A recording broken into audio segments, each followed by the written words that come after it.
mon Dieu, j'en ai jamais vu aussi gros. Tu sais, des fois avec d'autres clients, je pense seulement à toi. Oui, monsieur, je suis ta petite chienne. Ouf, ouf! Tu sais, même après tout ce temps, il y a encore des moments où c'est difficile de pas rire. Il faut toujours s'assurer que le client se sent spécial, que tu lui dis des niaiseries pour flatter son ego. Certains des clients se sentent déprimés, seuls, comme des losers. Ils ont besoin d'un petit boost de confiance. Puis il y en a qui cherchent des situations qu'ils peuvent pas faire pour vrai.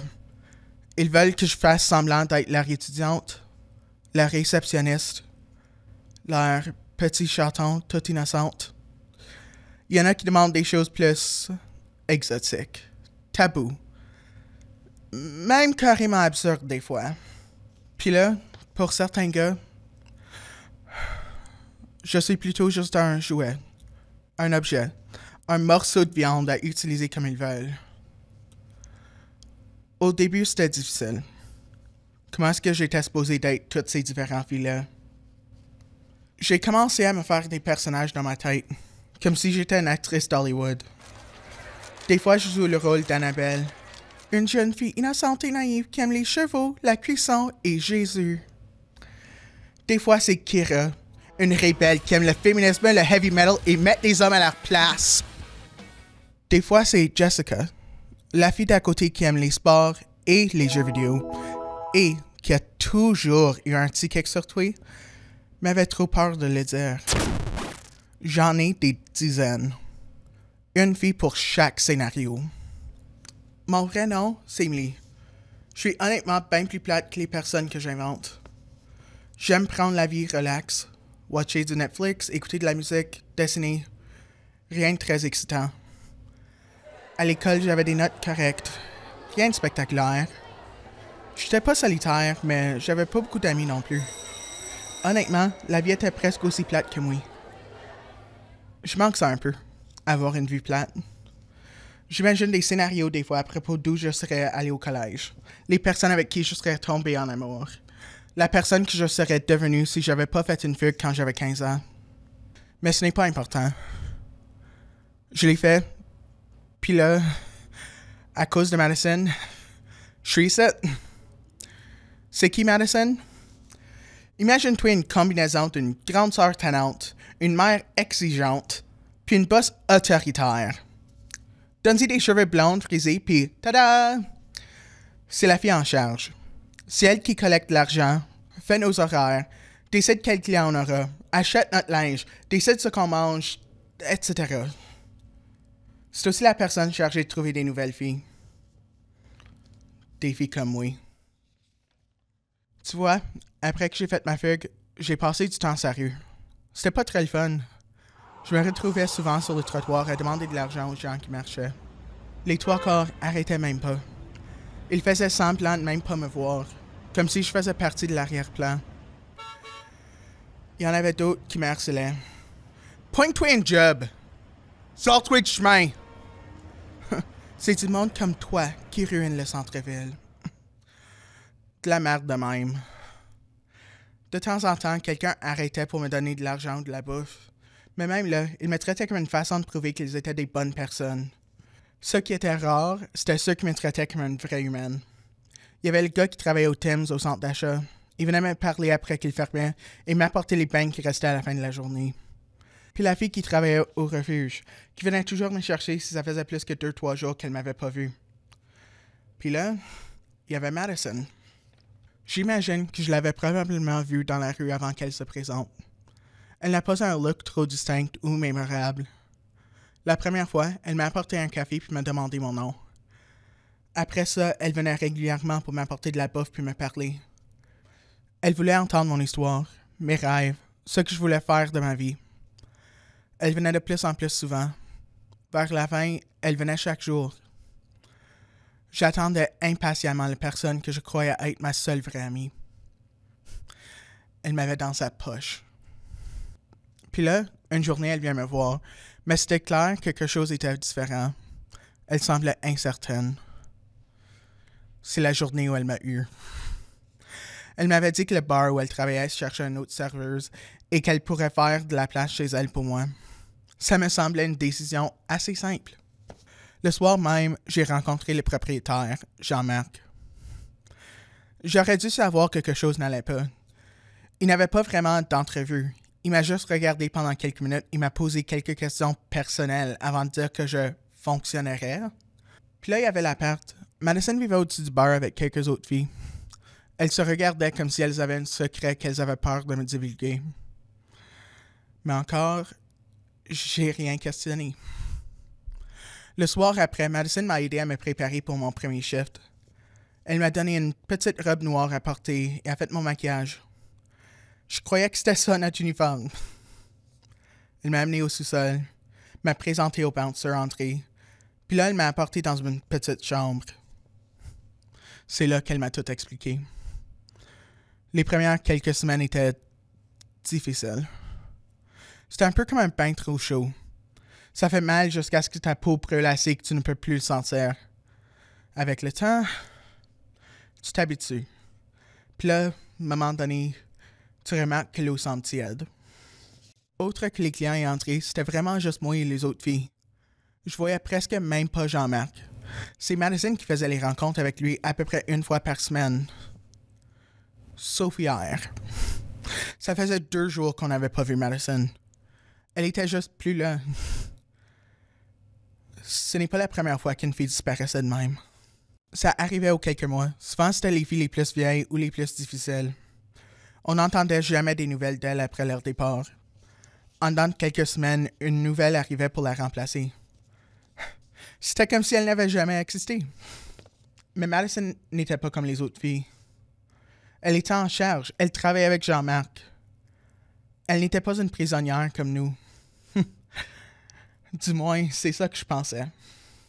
Hier, quelque chose de très weird est arrivé. En arrivant au sous-sol, au lieu de me dire dans quelle chambre je travaillais, André m'a apporté au bureau de Jean-Marc. J'étais confuse. Je lui avais à peine parlé depuis que je suis arrivé. J'entre et elle me demande de m'asseoir. Il me dit que je suis une des préférées des clients. Il dit qu'il n'a jamais eu de problème avec moi et que selon Madison, les autres filles semblaient m'apprécier. C'est là qu'il m'a posé la maudite question. Est-ce que je voudrais prendre la place de Madison? Ça deviendrait ma job de gérer les autres filles, de m'assurer que les clients partent contents et de trouver des nouvelles filles. De faire la même chose que Madison a fait à moi. De gagner la confiance des filles, de leur mentir en pleine face, d'exploiter leur vulnérabilité, de les condamner pour toujours à une vie comme la mienne. Comment est-ce que je pourrais me justifier? Jean-Marc m'explique que si j'accepte, j'aurai plus de liberté. Je pourrais aller dehors, sortir du bar, décider ce qu'on mange et ce que je porte. Et c'est pas juste ça. Parce que ce serait moi qui serais en charge de l'horaire, ce serait moi qui déciderais non seulement quel client j'aurais à voir, mais aussi combien. Fuck! Suis-tu vraiment en train de le considérer? Il m'a donné 24 heures pour prendre ma décision. Il me reste à peine quelques minutes. Depuis hier, je questionne tout ce que je croyais connaître à propos de Madison. Je l'ai toujours blâmée pour ma situation. Je pensais qu'elle l'avait faite pour son propre gain. Qu'elle était comme Jean-Marc. Pas comme moi. Mais peut-être... Mais... Fuck! Je suis aussi stupide que les clients. Je ne voyais qu'un aspect d'elle à la fois. Un personnage bien préparé pour plaire. Une série de masques imperceptibles. Seulement un angle de plusieurs. Elle faisait comme moi. Elle ne présentait jamais elle-même, mais quelqu'un d'autre. Quelqu'un parfaitement créé pour la situation. Capable d'infliger la violence. Et de la justifier comme étant nécessaire. Je me souviens de la première nuit que j'ai travaillé. Je me suis réveillé pendant la nuit. Elle pleurait. Je lui ai demandé pourquoi elle s'est juste mise à s'excuser. Dans le moment, je croyais que c'était parce qu'elle pensait m'avoir réveillé. Maintenant, je sais plus si elle s'excusait de m'avoir mis dans la situation ou pour m'avoir laissé la voir sans masque. Même si c'était juste pour quelques instants. C'est la seule fois que je l'ai vue de même. D'habitude, c'était elle la plus forte. Elle ne semblait jamais triste, fâchée, affectée. On avait toujours de la bonne bouffe dans l'appart. Elle nous préparait souper chaque soir. C'était toujours un bon repas, fait style maison. Elle s'assurait toujours qu'on n'avait pas à travailler lorsqu'on était malade. Elle était là pour nous consoler lorsqu'on pleurait. À chaque fois qu'une nouvelle fille arrivait, elle passait les premières nuits avec elle. Et c'était elle qui prenait les clients avec qui on avait eu du trouble. Elle prenait soin de nous autres. Elle nous traitait comme sa famille. Puis là, elle est partie. Elle nous a apportés ici et maintenant elle nous abandonne. C'est pas correct. Comment est-ce qu'on est supposé vivre sans elle? Qui va prendre soin de nous autres? Moi? Je sais même pas comment cuisiner ou faire un horaire ou gérer la clientèle. Je pourrais jamais prendre sa place. Même si j'étais capable, même si je le voulais. Mais c'est pas moi. Qui? Si moi je refuse, une autre fille dirait oui. Sans Madison, je suis maintenant celle qui a été ici le plus longtemps, qui connaît le plus comment le stuff fonctionne. Puis au moins, je sais que j'essaierai de prendre soin des autres, de les protéger, de les garder le plus en sécurité possible. Ben, après que je les force à vivre dans une situation où elles ne pourront plus jamais être complètement en sécurité. Fuck! C'est comme le dilemme du train, sauf que c'est moi sur un des tracks, puis d'autres filles comme moi sur l'autre, puis il y a un deuxième train qui s'en vient sur l'autre track, puis même si je me laisse faire écraser, tout ce que je peux espérer, c'est que le deuxième train soit moins pesant.